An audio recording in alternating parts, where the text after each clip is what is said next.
Welcome to the Skeptic Zone, the podcast from Australia for science and reason.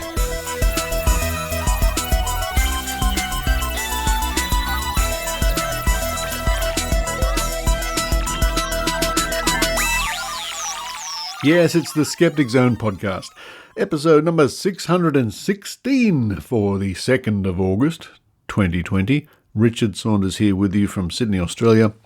Looking at the Skeptic Zone studio window here, the little porthole. What is it? It's, looks like it's going to be a nice sunny day. Maybe a little bit on the chilly side. But let's spare a thought right at the top of the show for our friends, family and colleagues living in Victoria and especially in Melbourne, where the situation over the last week has dramatically got worse with more infections reported and sadly more people succumbing to COVID-19. And the word on the street is that, any day now, and maybe even by the time you're hearing this, if you're hearing it a bit later in the week, Melbourne and or the state of Victoria are going to be going into stage 4 lockdowns or something like that. So a big shout out to our relatively new reporter, Michelle Bickersma, who does live in the Melbourne area, and all our friends and colleagues and family in that part of the country. And I'm sure it won't surprise you, it won't come as any surprise to anyone, that on the show today we do cover stories in regards to COVID-19, well, a couple anyway. We're going to start with a good story. If there can be a good story in all this, there is when we read that a councillor in the Blue Mountains, which is an area just to the west of Sydney, has decided that that local area will ban the VAXXED Bus. That awful bus, which is on hiatus at the moment, I think, touring Queensland, promoting its conspiracy theories and probably very poor advice when it comes to vaccines generally and COVID-19. So a good news story coming up soon. Then we have highlights from the very recent Australian Skeptics Newsletter. Find out what's happening around the skeptical world with little bits of information. Then come and eavesdrop on a recent meeting I had just a few days ago with a group of skeptics from all over the United States as we worked on the Great Prediction Project. Now, this is something I've been doing with some help for about 4 years now, marking the homework of Australian psychics. How good are they at predicting coming events? We have 2,000 plus predictions to work our way through, and with the help of Susan Gerbic, she set up a big Zoom meeting, and we worked for about 4 hours in the end, did dozens and dozens of predictions, researching and scoring and marking and that sort of thing. Eavesdrop in and find out what that's all about. After that, we have a very strange story of somebody who not only was happy to be abducted by a UFO, but paid for the privilege. Well, okay, that's coming up a bit later on. Then to round off the show, an interesting story, harking back to the good old days of skepticism, ghosts, I tell you, ghosts. A story about these apps you can get on your cell phone that claim to be able to channel ghost voices via EVPs. Oh, I do like that old-fashioned skepticism. But now it's time for me to run downstairs, make a big pot of boiling water, and put in some corn. For corn on the cob, not popcorn. Corn on the cob. Haven't had that for a long time. I like it. I used to like it with some hot butter drizzled over, which is great, very yummy. But these days, just a little bit of pepper does the trick. How long has it been since you've had nice corn on the cob? Oh, yes. While I do that, I hope you enjoy the Skeptic Zone.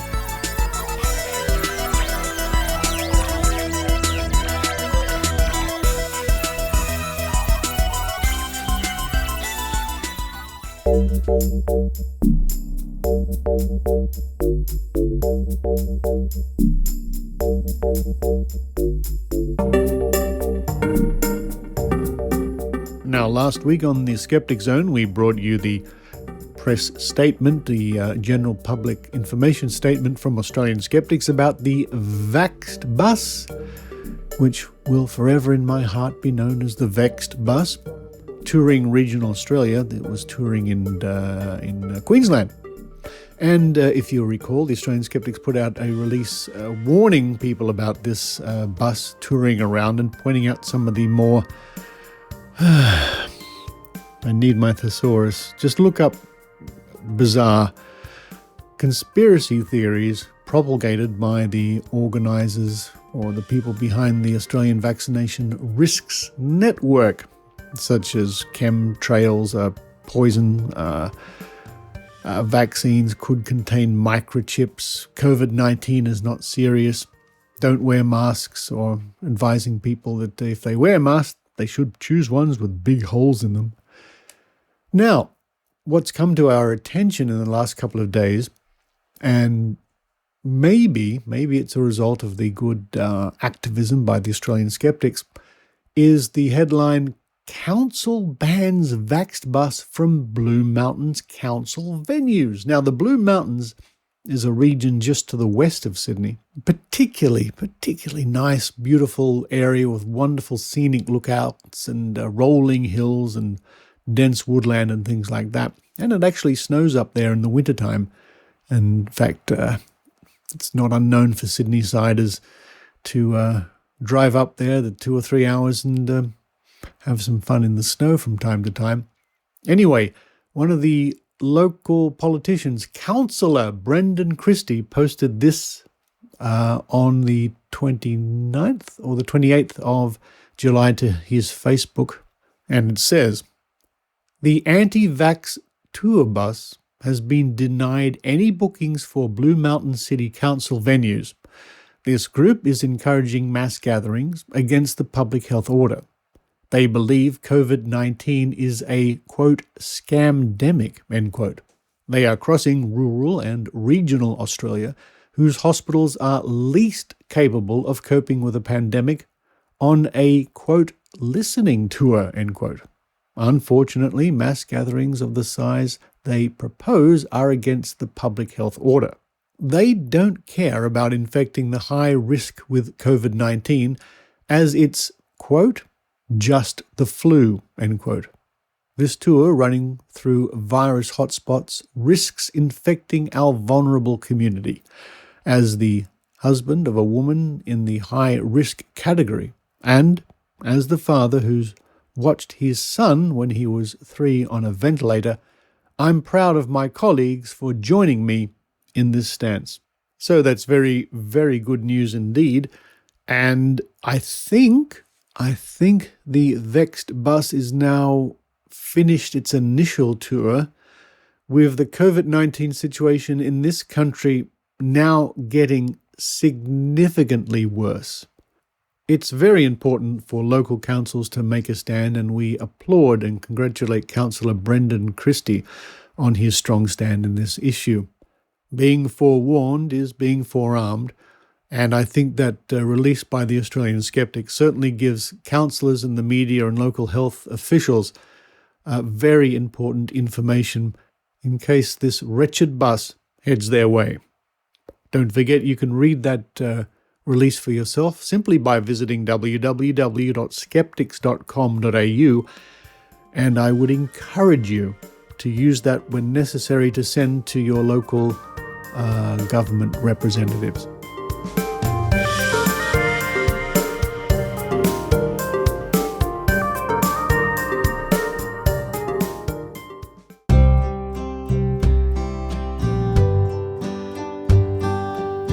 ただいま聞いていただいているポッドキャストはオーストラリアから The Skeptic Zone という科学と論理のポッドキャストです。英語は世界中で数ある言葉の一つですが、このポッドキャストはいろいろな国の言葉で紹介します。www.skepticzone.tv を調べて、ホームページの下までにスクロールすると、折り紙のピガサスという翼のある豚を工夫したリチャード・ソーンダスのオリジナルの折り紙のポスターをダウンロードをすることができます。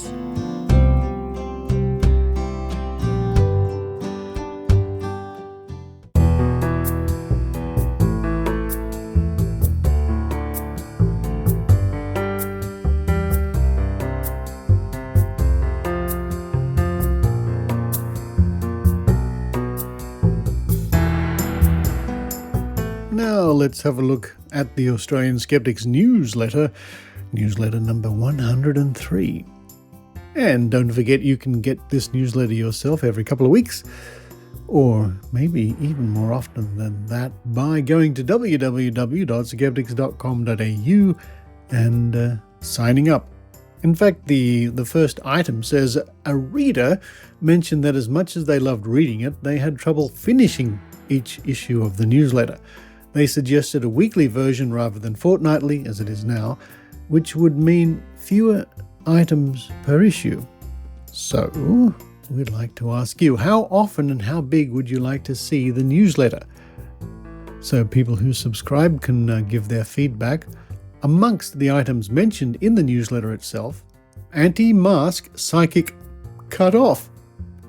One of the now infamous Melbourne anti-mask campaigners was unmasked on the Nines Today program when host Karl Stefanovic abruptly ended a live interview saying, quote, "I can't even listen to you," end quote. She and at least one other had posted clips on social media extolling their virtue in claiming non-existent constitutional rights to refuse to wear a face mask while harassing employees of Bunnings and other retail outlets. Lizzie Rose, a self-professed psychic, was universally slammed for harassing employees at a Bunnings warehouse in Maribyrnong. She was invited to the Today Show to defend her stance, but the move was controversial amongst viewers, some of whom asked why Today had even invited her onto the program in the first place. Another item says, the entire Earth is vibrating less due to COVID-19. What? A study by Imperial College London finds that COVID-19 lockdowns mean that the world is experiencing the most dramatic reduction in anthropogenic seismic noise in recorded history. We humans are a rowdy, disruptive bunch.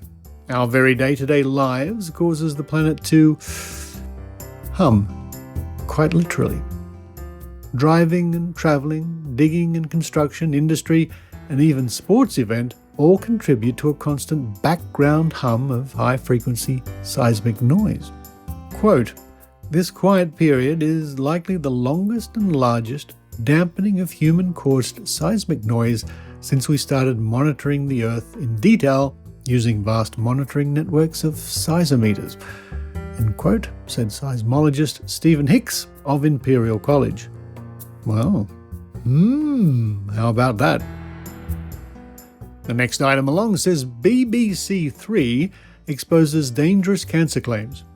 A new BBC 3 documentary, False Hope, Alternative Cancer Cures, shows the dangerously misleading claims made by alternative cancer clinics and how ineffective thermography scans are giving cancer patients an inaccurate view of their prognosis. The documentary investigates the alternative cancer cure industry. The UK's Good Thinking Society, our friend Michael Marshall and co., has been working with the BBC since September last year to share its understanding of the therapies and treatments promoted to cancer patients. Now, there are lots more little news items and bits of information listed in the newsletter, but I'll cover two more quickly here.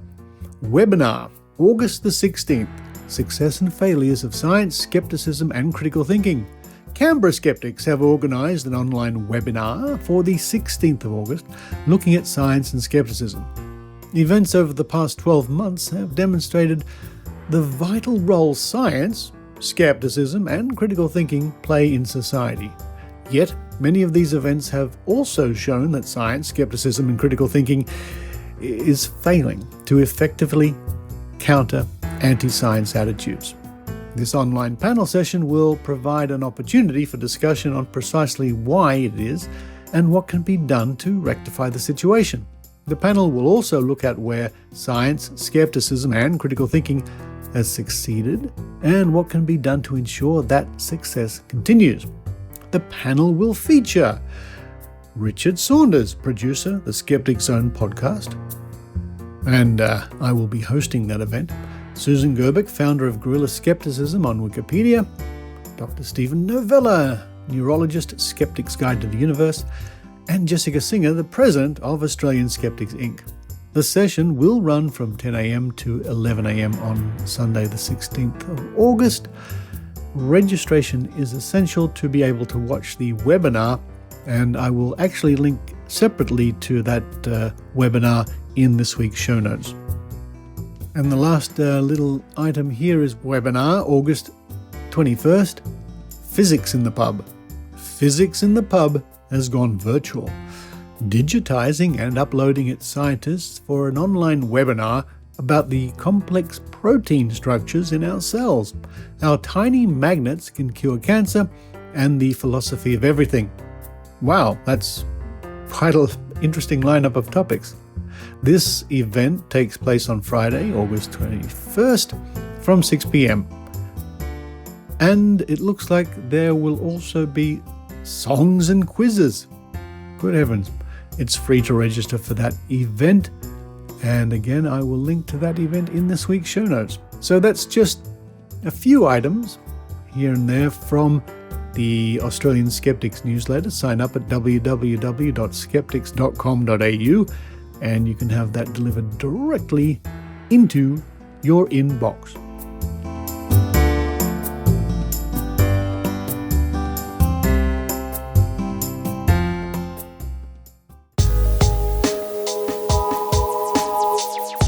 Skeptical Inquirer presents Flattening the Curve of the Infodemic.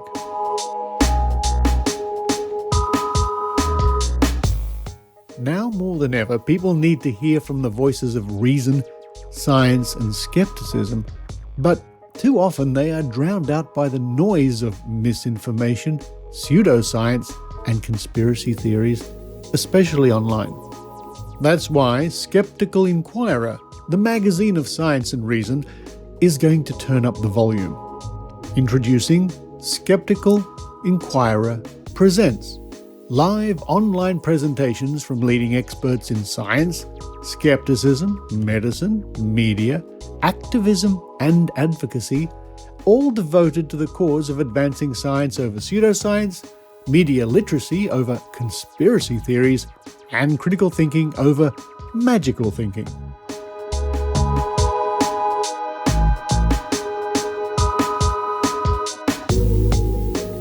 Every 2 weeks, Skeptical Inquirer Presents will bring you a new live event, emceed by the brilliant and hilarious comedian Leanne Lord, co-host of Point of Inquiry podcast. And it's all happening from the comfort of your laptop or any screen, wherever you are in the world, because even though so much has been closed down, big ideas can't be contained in conference halls. It's time to flatten the curve on the infodemic. Free registration is required for these online lectures. Lectures coming up on the 13th of August, Developing a SARS-CoV-2 Vaccine. Is warp speed too fast? And this will feature Paul Offit. And on the 10th of September we have Virtual BS, Medical Myths and Why We Fall for Them, featuring Seema Yasmin. For more information and to register, just visit skepticalinquirer.org/presents.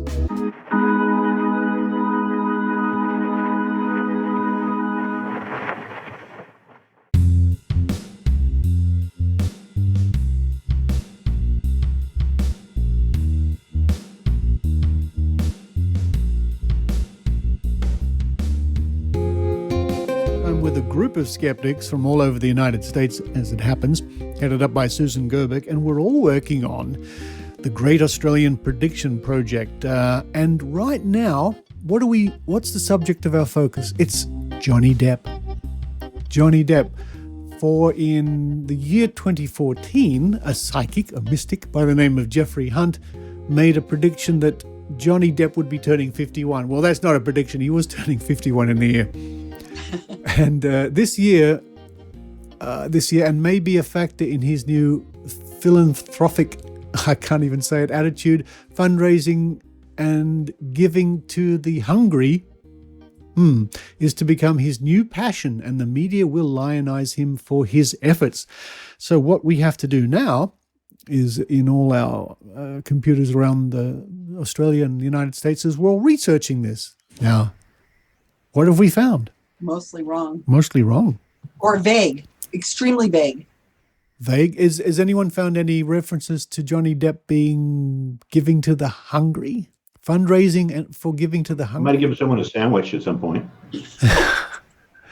I'm not eating this. You want this? Come out of a restaurant with leftovers, We have to have some citation for that. Are you hungry? Yeah, I am. I take the sandwich. Does it count if he fed his dog?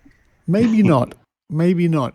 So at the moment, that's interesting because it's so easy to make predictions, but for us poor people on the coalface trying to work out whether they're true or not involves a lot of research. And we've been at this for, just over 2 hours, I think. And it's a lot of fun, but it's not as easy as one might think, Susan Gerbic. Yeah, absolutely, because the psychics are pretty vague. They do a lot of may happen, might happen, and it's a lot of things about their personality, that they're a loving, caring person. This may be a turbulent year for them, maybe, in case it's possible they might have trouble with some aspect of their life. But how do you check that? I mean, you could read into it. In fact, several times we've had these in front of us, and people on the team are starting to try to fit it to something. Yes. I'm noticing that, and that's interesting, is how we're trying to make it fit a little bit. Well, maybe if you look at it this way, that might be, which is what we all do when we get a psychic reading. We're human beings. We want to make a connection. Oh, here we go. This is a dead-on hit. Johnny Depp paid his ex-wife a settlement of $7 million, which she donated to charity. Oh, no, she donated it to charity. And I'm sorry, that was in 2017. And was it a food charity or was it a non-food charity? So we have to remember always, where applicable, we confine ourselves to the year of the prediction. So this prediction was for the year 2014. So we're really looking for cases where the media have praised Johnny Depp for his good deeds, so to speak. Food-wise. So that's what we're researching at the moment. But who else have we been looking at? Brad Pitt has come up quite a bit today. Nicole Kidman. Jennifer Aniston. Yeah, Lindsay Lohan. Tiger Woods, yeah. And Barack Obama, Donald Trump, we were looking at earlier before. Trump. You also have to note the things that are missing, such as the Ebola outbreak in 2014 or the Malaysian Airlines that disappeared. You make a really good point. Nobody talked about those in 2013. You make a really good point, and it's possible once this is more complete, I might go back and look at the major events for each year and just make a list of maybe 10 major events for this year that can't miss those things, nobody predicted, which happens every year. Of course, there are major events that just come out of nowhere, like, let's say COVID-19, We want to see anything before, let's say, October of 2019, where someone said something about it. Yeah. Although I think there's wasn't there a Sylvia Brown quote about a virus coming out of China from a book from 20 years ago? Something like that. And there's also a psychic here in this country who reckons he predicted it 5 years ago, which I wrote about in the Skeptic magazine here in Australia. And Max Brooks, in his book, I forget the name of it, he predicted that the virus would come out of China, which had just come out of China that year. SARS had come out of China. So he used the headline to make not a prediction, but a science fiction book. Returning Sylvia Brown's prediction was a little vague like that also, and Ben Radford wrote an article for Skeptics Inquirer about it. Yeah. Returning to Johnny Depp for a minute, I found a list of 19 charities which he is supporting, none of which appear to be anything to do with the homeless. Now, maybe because I don't know what they are, but several of them were animal rights. And Unite for Japan, Ronald McDonald House, Environmental Justice, the Foundation, Children's Hospital. Is he known for a long-term support of worthy causes? I mean, going back before 2014? No idea. Right. Celebrities are usually shamed at some point into doing that sort of things. But this one is very specific on it. Is. It's about him fundraising to the hungry. To become his new passion. Right. And I don't see that. Yeah. And we can't see any clear reference to that. I mean, look, if the man is generous and gives to various charities along the way, which is a good thing, then we can't find here that giving to the hungry will be his new, become his new passion, and the media will lionize him for his efforts. We're not finding anything. Yeah, the media lionizing part, because a lot of times when people donate, unless they're trying to make it a PR stunt, you might not ever hear about it. They just donate. Yeah, I found an article from 2017 that the link in Google has a different headline than the link on the web. Instead of being his charitable splurges, so in Google it said Johnny Depp gives millions to charity every year. The article is Johnny Depp's charitable splurges outweigh his alleged $30,000 a month wine expenses. Well, which is a very different slant.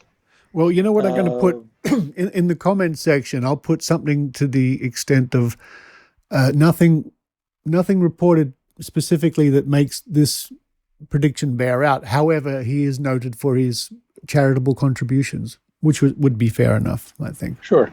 Richard, I wanted to make sure we tell everybody who's listening that we are probably going to do more of these sessions, and if they're interested, they should come over to Facebook and look at my Facebook feed every once in a while or something, because I put out you know what would probably be the best thing they could do is there is a event for this on Facebook today being the 28th of July. They can look that up on my Facebook feed and like it and post on it saying you'd like to be notified if there's another one of these and when, and we'll send a link to them. Hopefully they'll be able to join us, because it's kind of you could drop in, hang out for a little bit, leave. You can drop in. It's not something formal. Drop in and out. We were going to break out into small teams, but we decided we have a small enough group that we could probably just discuss it together. But if we got a bigger group, we could do smaller teams. How will you provide this information for those of us fortunate enough not to be on Facebook? Psychics. Psychics. I'll email you. Well, ask Paula. She's the best at doing that kind of stuff. So the room on MySpace now. MySpace. I don't do social media. So are we going to make anything about the word new here? Right? Fundraising for and giving to the hungry is to be his new passion. And also maybe a factor in his new philanthropic attitudes. I mean, if he's been philanthropic his whole life before he turned 51, then the thing is a crock to begin with. Yeah, I'm marking this one as wrong simply because I think it's very precise what the so-called psychic is getting at here. And this is one of the problems, folks, we've been having. We're not arguing over the case here, but we're having sometimes the discussions go on for quite a long time before we reach a conclusion. It's not as easy as yes, they got it or no, they didn't get it. I think we're being very, very good to the psychic. I think we're bending over charitable to help them. Yeah, very charitable. I think fair. We're giving them almost the benefit of the doubt in some cases, maybe to an extent we probably shouldn't, but Maybe we should invite Ray to these sessions just to be really fair and take her opinion into account. Fair to who? Yeah. And one more, and you folks at home can just enjoy this too. I'm just putting it into the group now. Here it is. It's Miley Cyrus, and this prediction was made on the 1st of January, 2014. Oh, this has got a specific in here. It says she's going to create her own record label and sign other artists, and this is 2014. Let me read out the prediction. Miley Cyrus, she is a business genius and will create her own record label and sign other artists. She is a dark horse, very calculated, incredibly ambitious, and people underestimate just how astute she is. Definitely one to watch this year. So now we go and see what Miley Cyrus was up to in the year 2014. I have some inside information on her. Ooh. One of my friends, the woman who got me a job, she's a headhunter. Her husband is a business manager for the woman named Melanie, who had a hit in the early 70s. And he was trying to become Miley Cyrus's manager. And he went out to meet her, and they spent a lot of time with her. And it turns out she's a really, really nice person. And everything she does, her sexual things and stuff, is all calculated to make her famous. She's a very smart business person. Is she still with RCA? What's that? I'm Is not she sure. still with RCA? I'm not sure. I could contact my friend and see if there's any more, but they spent some time in trying to win her over to become her manager, and they didn't get the job. Is she a dark horse? Wow. Whatever that means. She's always been in the news. I don't think she's ever been discounted as a... Well, let's concentrate on the definite prediction here, which is she will create and own her own record label and sign other artists. Did she create a new record label and sign other artists in 2014? Who's on that? Look it up. Everything else on here is... So now we're all running to our various sources, Wiki and the internet and other sources. And incidentally... I consulted my psychic. Incidentally, this comes from the Courier Mail, which is a newspaper here in Australia. And for all these predictions, all 2,000 plus, I've actually got in my archives, the files, I've got the original copy from the newspaper or the original recording or whatever. So we can always go back and double check.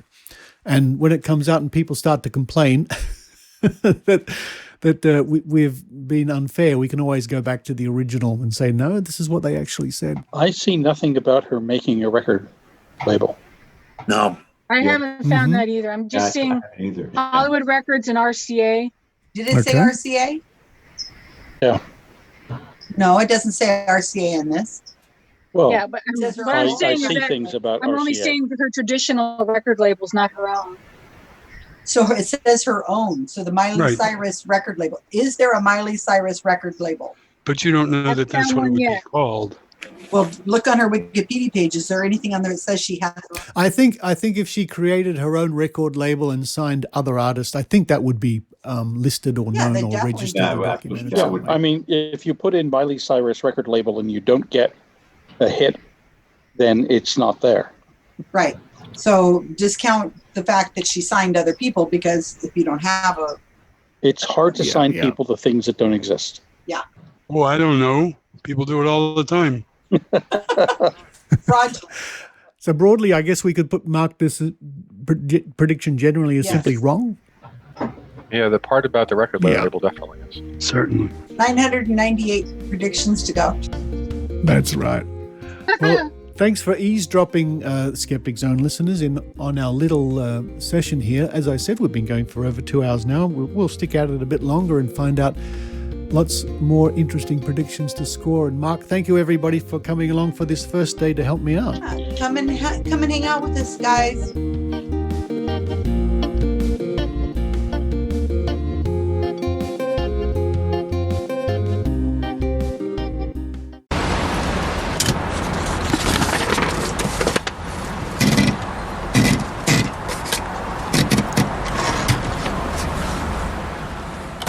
To the proprietor, UFO, Interplanetary and Interdimensional Tours, Woy Woy, New South Wales.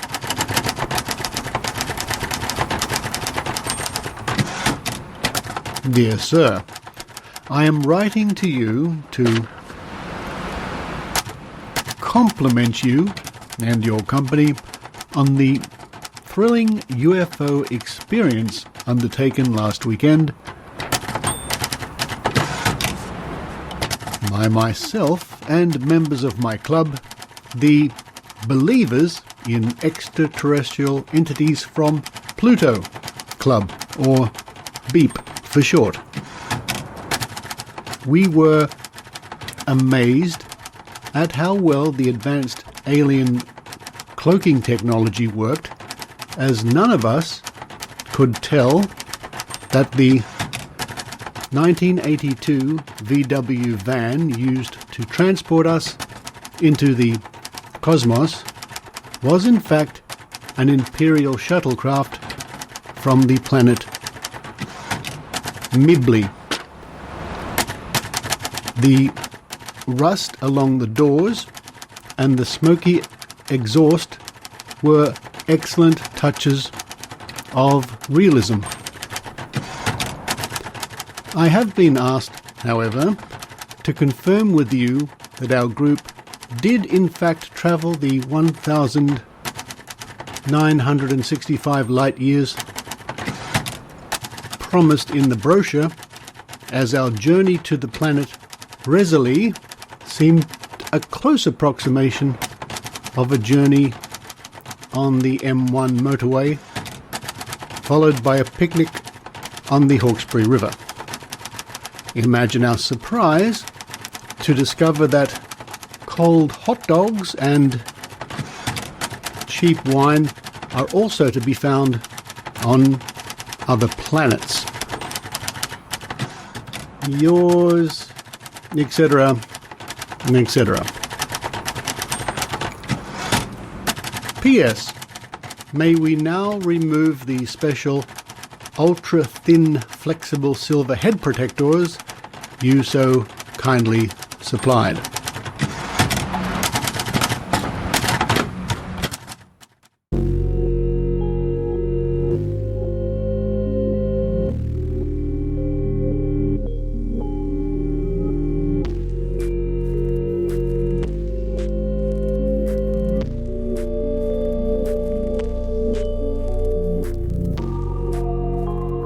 Every now and then on the Skeptic Zone podcast, you'll hear me talk about the journal The Skeptic from Australian Skeptics. Now, there's a big crossover between the Skeptic Zone podcast and the Australian Skeptics, but the two organisations are unique, individual, separate from each other. But yes, there's a huge crossover, and that's great because I get to contribute to the Australian Skeptics, as I've done for many years, and the Australian Skeptics contribute to the Skeptic Zone podcast.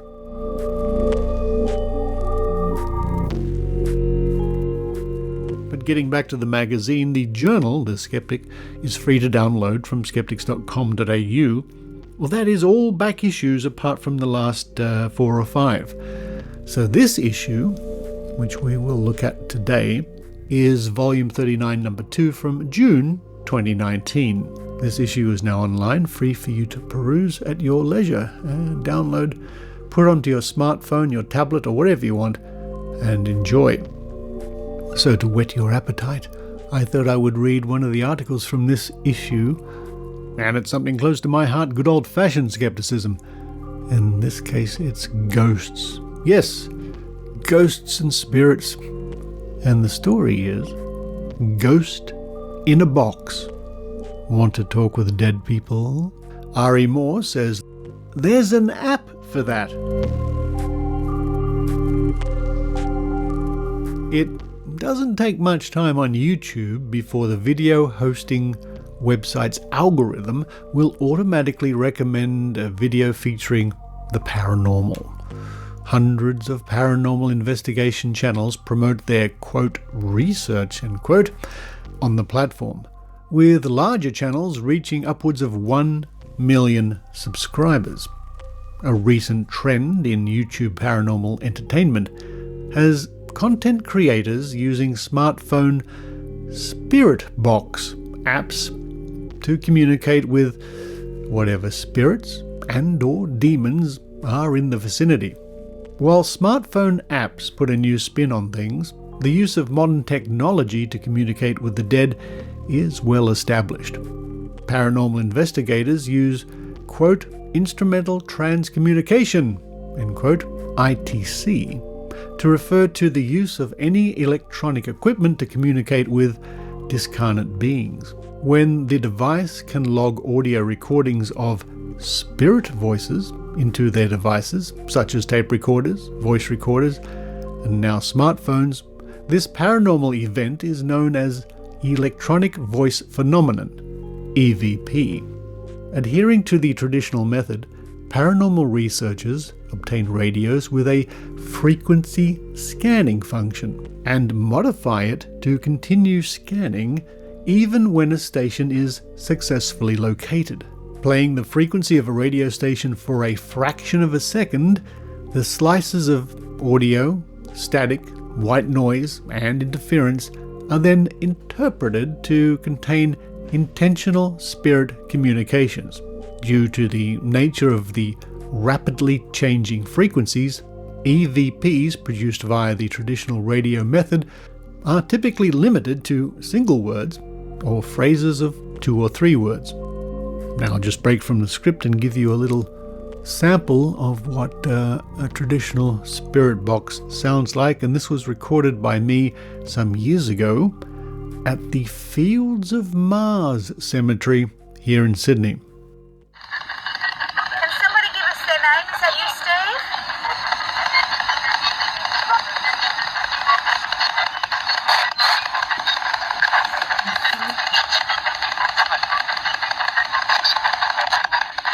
Is everyone okay that we're here?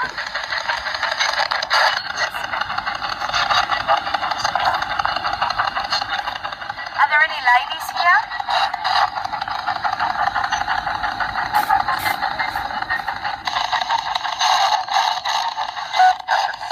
La la la la la.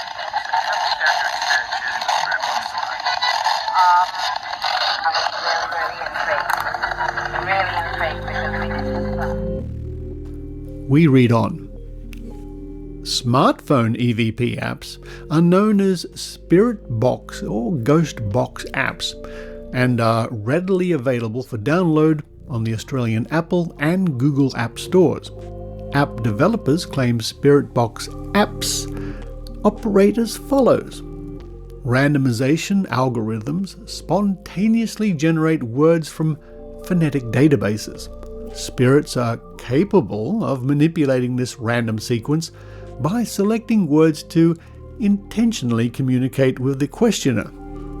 This process of deliberate selection is conducted via manipulating the smartphone's built-in compass, magnetometer and accelerometer, and presupposes the spirit's understanding of how to manipulate a hard-coded phoneme bank, for which there is no evidence, and its capacity to manipulate the material world via magnetizing and producing the effects of acceleration in the space surrounding the smartphone.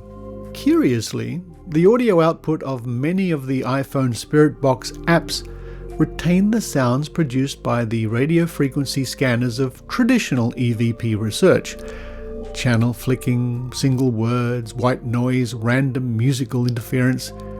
Even though all recent iPhones do not contain FM radio chips or have antennas capable of supporting FM signals. While I have been unable to locate a more satisfactory technical account of a Spirit Box app's functionality, the technical problems arising from the functionality of these apps are far from limited to what only an app developer could comprehend. Paranormal investigators who use the radio frequency scanner method have dismissed recording apps on smartphones, as they cannot produce high-quality recordings. In addition, traditional investigators seek to produce EVP recordings in acoustically controlled circumstances, typically a recording studio, to prevent contamination from ambient background noise. YouTubers famous for Spirit Box apps investigations, however, frequently record in loud, public environments, such as churches located in populous suburban areas, and are satisfied that the iPhone recording capability inbuilt into these Spirit Box apps is sufficient to capture convincing EVPs. Perhaps, surprisingly, the majority of EPV investigations are concluded by amateur researchers without the knowledge or resource to produce credible scientific research. Simple tests. Moving beyond technical problems, the legitimacy of Spirit Box apps could be dismissed via simple home experimentation. Many international users have reported apps poorly, complaining that while they are in a country of non-English speakers, the multiple spirit voices coming through are all in English.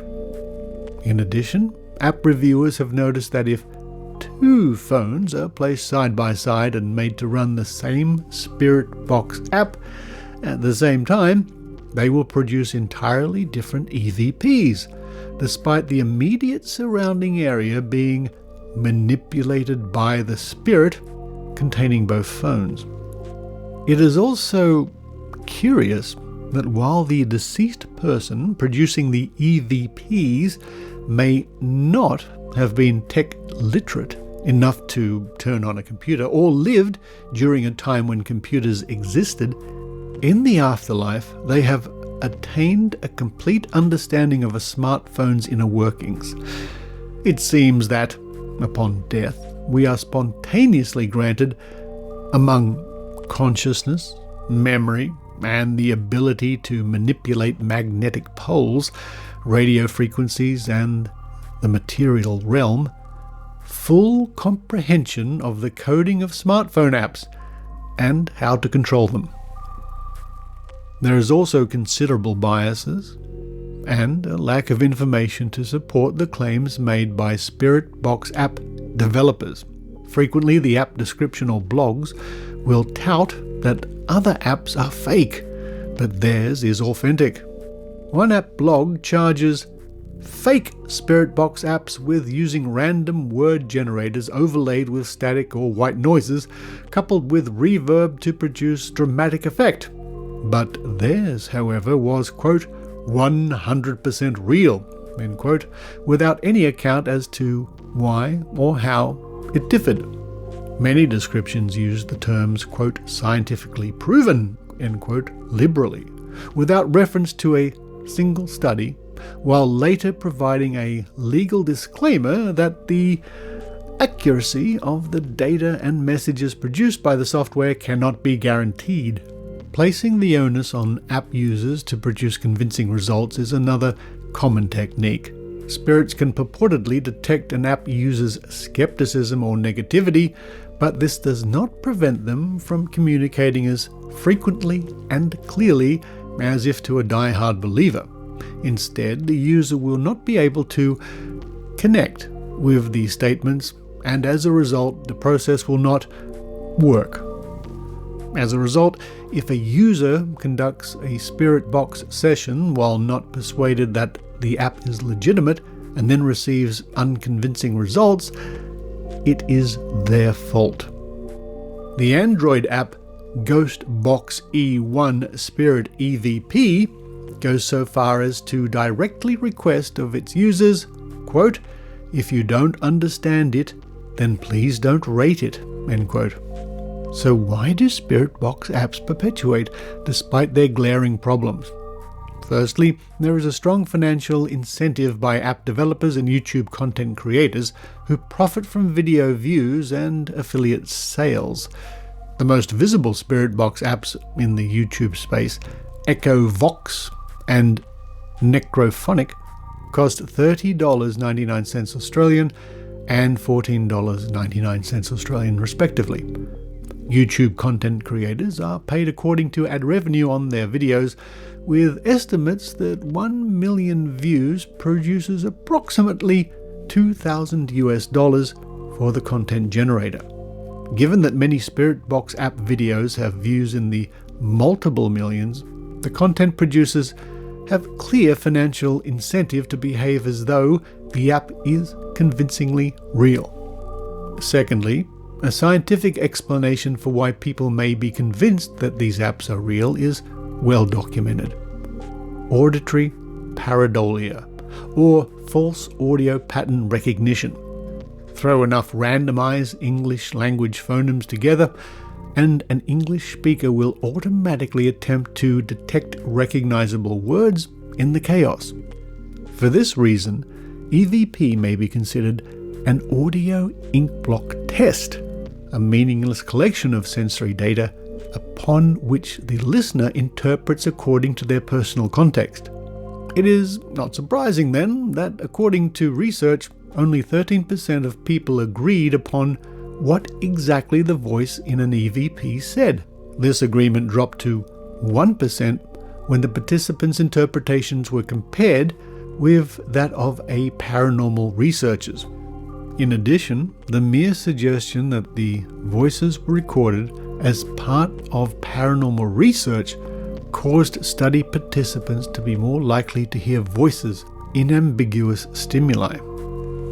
Spirit Box smartphone apps are a great example of pseudoscience's consistent adaptation to the latest technology. Without considering the numerous technical issues, believers cite the objectivity of the recorded sounds as evidence of the app's credibility, neglecting that their interpretation of these sounds as delivering intentional communications from the dead is almost entirely subjective. Rather than endeavoring to produce a scientifically credible account of how discarnate spirits and/or demons are capable of manipulating the sensory functions of a smartphone to communicate, it is more realistic to concede to Occam's razor and conclude that Spirit Box apps are a hoax, and not a particularly complex one at that.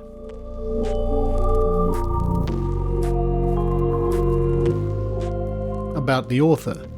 Ari Moore is a philosopher and writer living in Melbourne. And that was Ghost in a Box. Want to talk with dead people? Ari Moore says there's an app for that, and you can read that for yourself. That's on page 40 of the Skeptic magazine, the journal from Australian Skeptics, volume 39, number 2 from June 2019, and you can download that whole issue for free from www.skeptics.com.au.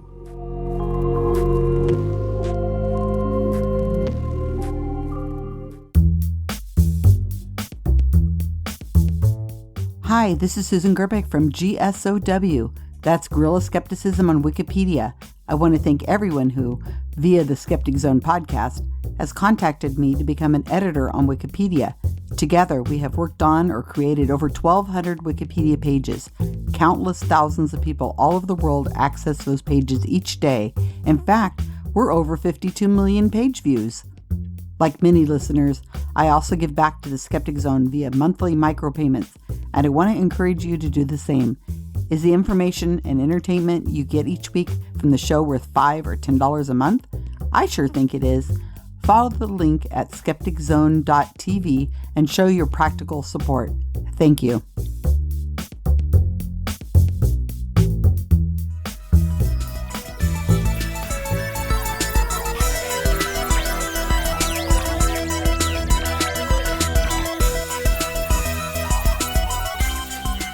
Thank you for listening to the Skeptic Zone. Now, later on this week, Thursday evening, Australian time, we have Sydney Skeptics in the pub. Please join us online. I'll add a link in this week's show notes. Always an interesting speaker, always a good time. I notice there's lots of online conventions going on at the moment. In fact, as I record, the Northeast Conference of Science and Skepticism, Nexus, is going on. I've seen some of it so far, and the production has been great, with lots of interaction and people chatting, so that's really cool. I'll have to catch up with it. It happens mostly all night here because of the time zones, but I will catch up with that. And on a personal note, I'll say I'm a little bit wistful and melancholy this August because, and I think I mentioned this on the show before, this is the first August since a decade and a half at least, or something crazy like that, where I haven't been able to perform the Mystery Investigators show. Normally, myself and Maynard or Ian Bryce, and in past times, Dr. Rachie and Dr. Chrissy and Linda Brown performed at the Australian Museum, the science show, the Mystery Investigators, where we do water divining, which is always a lot of fun. We explain a bed of nails, how walking on hot coals works, optical illusions. We even go to Mars, all that sort of stuff for hundreds and hundreds of school kids every year. And it's just, it's just too bad. Apart from the fact that I get a kick out of doing the show, I'm a bit of a ham at heart, and I like to perform to kids especially. Well, let's just look forward to 2021 when the mystery investigators can perform again. And quite frankly, too, it's a big block of income also gone this year. Like many of you, I know, like many of you, suddenly income streams have sort of flowed away at the moment. When, oh when, will I get somebody to stand on my back again while I'm lying down on the bed of nails?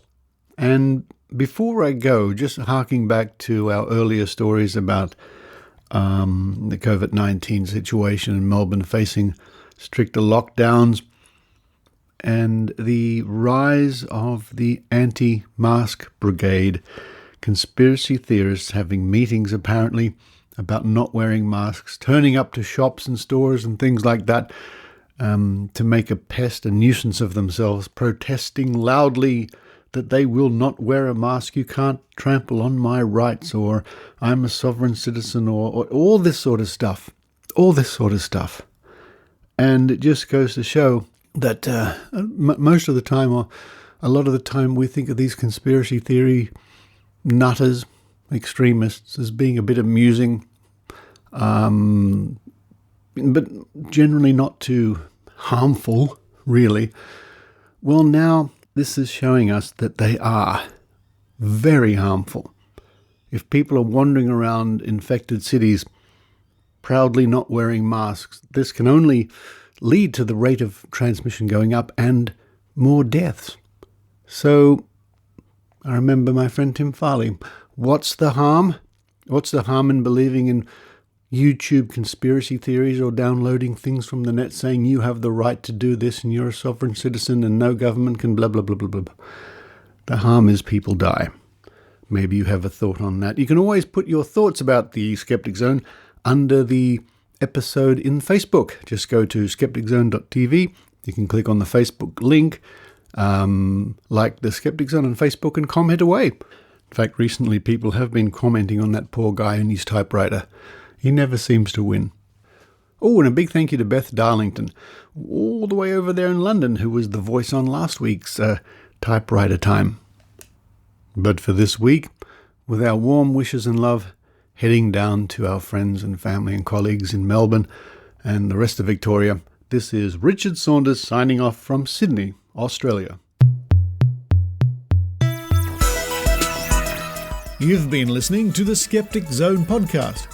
Please visit our website at www.skepticzone.tv for show notes, contacts, and to access the back catalogue of episodes going back to 2008.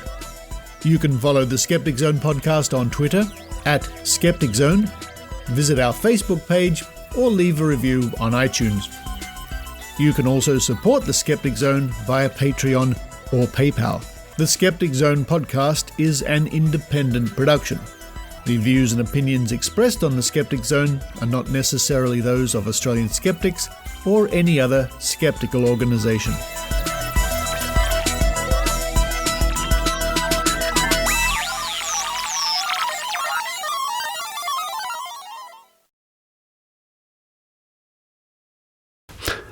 Hello to the afterthoughts, the people who listen to the show after the music ends. We're going to play the dice game. Normally it's with a D10 or a D6. Today it's a D30.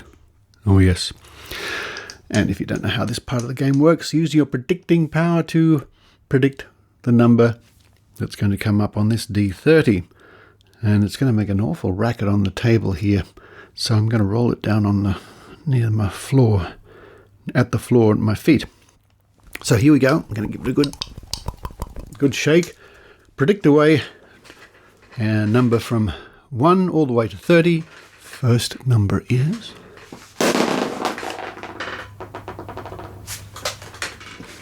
7. That was the Skeptic Zone pen falling on the floor because I'm picking it up to write down the number 7. Next number. Here it comes.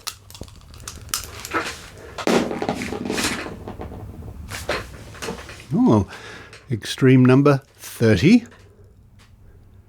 Last number.